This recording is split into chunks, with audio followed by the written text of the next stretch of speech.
견팀은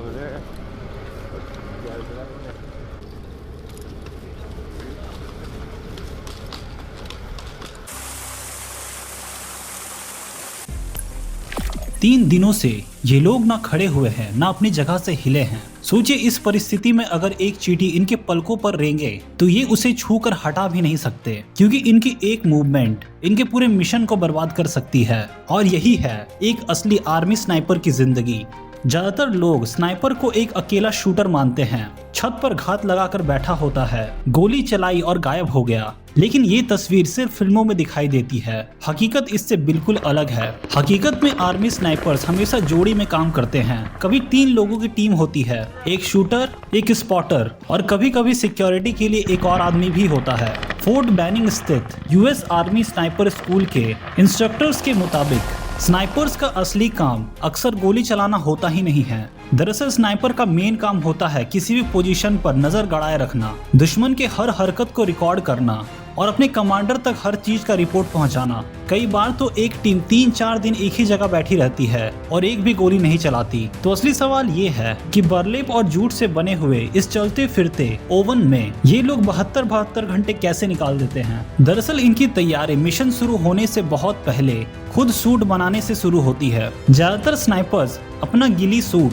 खुद अपने हाथों से बनाते हैं और ये ऐसा प्रोसेस है कि इसमें हफ्तों लग जाते हैं। इनके इस सूट का बेस होता है बैटल ड्रेस यूटिलिटीज पर सिला हुआ नेट। उस नेट पर बर्लेप की पट्टियां, जूट की रस्सी और सिंथेटिक फाइबर हाथ से बांधे जाते हैं ताकि किसी इंसान की आउटलाइन पूरी तरह से ढक जाए। सूट का अगला हिस्सा खाली रखा जाता है जिसे मजबूत फाइबर से रीइंफोर्स किया जाता है, क्योंकि स्नाइपर ज्यादातर वक्त पेट के बल रेंग कर बिताते हैं, पीठ के बल नहीं। अब वो हिस्सा आता है जो ज्यादातर लोगों को चौंका देता है। हल्के मौसम में भी गिली सूट के अंदर का तापमान लगभग 50 डिग्री सेल्सियस होता है। ये सूट गर्मी और नमी दोनों को अंदर रोक लेता है और जब इसमें असली झाड़ियाँ और पत्तियां जोड़ी जाती है तो ये और ज्यादा भारी और गर्म हो जाता है। और ये पत्तियां और झाड़ियाँ लगाना इस सूट के लिए बहुत ज्यादा जरूरी है, क्योंकि फैक्ट्री मेड कैमोफ्लाज शायद ही कभी असली झाड़ियों के साथ मिल सकता है। अभी यहाँ स्नाइपर्स के लिए और बड़ी चुनौती आती है, क्योंकि ये पत्तियां कुछ घंटों में मुरझा जाती है और स्नाइपर को बिना पोजीशन से हिले इन पत्तियों को फिर से चेंज करना होता है। जब टीम अपने हाइड साइट पर पहुंचती है, चाहे वो जमीन के अंदर खोदा हुआ एक छोटा सा गड्ढा हो, नाला हो या फिर कोई घिरे हुए पेड़, यहीं से इनका असली अनुशासन शुरू होता है। आर्मी के अपने स्नाइपर फील्ड मैनुअल्स के अनुसार टीम हर चीज के लिए एक रोटेशन तय करती है। कौन स्कोपर के पीछे रहेगा, कौन ऑब्जर्वेशन नोट करेगा, कब खाना खाना है, यहाँ तक कि कब टॉयलेट जाना है। हर शारीरिक जरूरत पहले से प्लान की जाती है। अगर आप सोच रहे हैं कि इनकी नींद कैसी होती है तो उसके बारे में भूल जाइए, क्योंकि ना इनके पास कोई गद्दा है ना असली आराम। ये उसी गिली सूट में पेट के बल लेटे लेटे 20 से 30 मिनट के लिए अपनी आंखें बंद करके सो सकते हैं और उसी वक्त उसका पार्टनर दुश्मन के इलाके में नजर रख रहा होता है। ये लोग कभी गहरी नींद में सो ही नहीं सकते, क्योंकि एक गलत मूव इनकी जान भी ले सकती है। अगर एक स्नाइपर गलती से भी सोते वक्त दुश्मन से पकड़ा जाता है तो सिर्फ उसका मिशन ही नहीं बल्कि उसके पूरे टीम पर खतरा मंडराने लगता है। फिर आता है इनका खाना। स्नाइपर्स अपने साथ MRE यानी मील रेडी टू ईट खाना कैरी करते हैं। आर्मी अपना स्टैंडर्ड फील्ड राशन लेकर चलता है, लेकिन ये लोग इसे यहाँ पर गर्म नहीं कर सकते हैं। अगर ये लोग यहाँ पर केमिकल हीटर का इस्तेमाल करेंगे तो इनके लोकेशन का पता चल जाएगा, जिससे ये फंस सकते हैं। इसीलिए इन्हें सब कुछ ठंडा ही खाना होता है। कई ऑपरेटर्स एनर्जी जेल या सूखी ट्रेल फूड पसंद करते हैं, क्योंकि उनको खोलने में आवाज कम होता है और कचरा भी कम बनता है। ये लोग हर निवाला बेहद धीरे धीरे और सावधानी के साथ खाते हैं। अब आता है वो हिस्सा जिसके बारे में सब कोई जानना चाहता है कि ये टॉयलेट कैसे करते हैं। दरअसल इसे अच्छे से बताने का कोई तरीका है ही नहीं, क्योंकि ये स्नाइपर्स दिनों तक एक पोजीशन में फंसे हुए रहते हैं। जब इन्हें पेशाब करना होता है तो ये स्नाइपर हल्का सा करवट लेकर एक चौड़े मुंह वाले बोतल में यूरिनेट कर देते हैं। ज्यादातर ये गैटोरेट की बोतल इस्तेमाल करते हैं, क्योंकि उसका मुंह बिना हिले डुले इस्तेमाल करने लायक काफी चौड़ा होता है।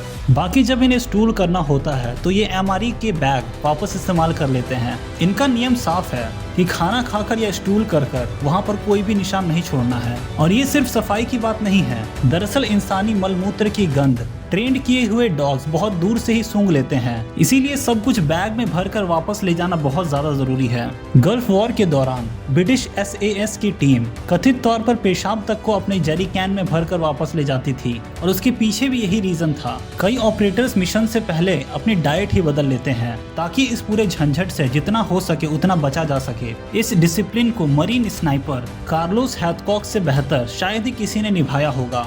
वियतनाम युद्ध के दौरान उनकी बायोग्राफी मरीन स्नाइपर में दर्ज है कि हैथकॉक ने एक दुश्मन जनरल को मार गिराने के मिशन के लिए वॉलंटियर किया था। उन्होंने करीब 1500 गज खाली मैदान में 4 दिन और 3 रात लगाकर रेंगते हुए पार किया। ये करवट के बल आगे बढ़ते रहे ताकि इनका टेल जितना हो सके उतना छोटा दिखे। ये इतने धीरे बढ़ रहे थे कि दुश्मन के पेट्रोल उसके बिल्कुल नजदीक से गुजरी, लेकिन फिर भी इनके मौजूदगी का अंदाजा किसी को नहीं लग पाया। एक मौके पर तो उनके ऊपर से एक जहरीला सांप रेंग कर निकल गया, तब भी वो बिना हिले अपनी जगह पर पड़े हुए थे। आखिर में करीब 700 गज की दूरी से उन्होंने एक ही गोली से जनरल को निशाना बनाया और फिर उसी रास्ते से 3 दिन और लगाकर वापस आए, जबकि उसी वक्त दुश्मन उन्हें ढूंढ रहे थे, लेकिन वो इन्हें ढूंढ ही नहीं पाए। यही वो स्टैंडर्ड है जिस पर स्नाइपर्स की टीम को ट्रेन किया जाता है। स्नाइपर स्कूल में कोऑर्डिनेटर्स इतनी धीमी रफ्तार से स्टॉकिंग लेन में रेंगते हैं कि वो 1 घंटे के इंटरवल में बस 5 से 6 फीट आगे बढ़ते हैं। एक गलत हरकत राइफल बैरल से रिफ्लेक्ट होती, एक हल्की सी चमक और इनका खेल वहीं पर खत्म। फोर्ट बैनिंग की एक डॉक्यूमेंटेड क्लास में 46 कैंडिडेट्स ने 7 हफ्तों का कोर्स शुरू किया था, लेकिन उनमें से बस 4 ही ग्रेजुएट हो पाए। वहाँ के इंस्ट्रक्टर्स की एक लाइन है जो पूरी बात स्पष्ट कर देती है। वो कहते हैं कि एक असली स्नाइपर बनने के लिए तुम्हारे अंदर धैर्य और दर्द सहने की क्षमता होनी चाहिए। अगर किसी कैंडिडेट में पेशेंस नहीं है तो उसे तुरंत बाहर कर दिया जाता है, क्योंकि एक स्नाइपर का मेन काम पेशेंस का ही होता है। सोचिए जरा, एक आदमी 72 घंटों तक एक ही जगह पर पड़ा हुआ है तो उसके पेशेंस का लेवल क्या होगा। तो क्या आप 1 घंटे भी अपने बेड पर एक पोजीशन में लेट सकते हैं? अगर हाँ तो कमेंट में बताएं। और अगर आपको ये वीडियो पसंद आया तो वीडियो को लाइक जरूर करें। कमेंट में ये बताएं कि आपको हमारी वीडियोस कैसी लग रही हैं और चैनल को सब्सक्राइब कर लें, क्योंकि मैं आपके लिए हर दिन ऐसे ही वीडियोस लेकर आता रहता हूँ। मैं आपसे मिलता हूँ अगले वीडियो में, तब तक के लिए बाय।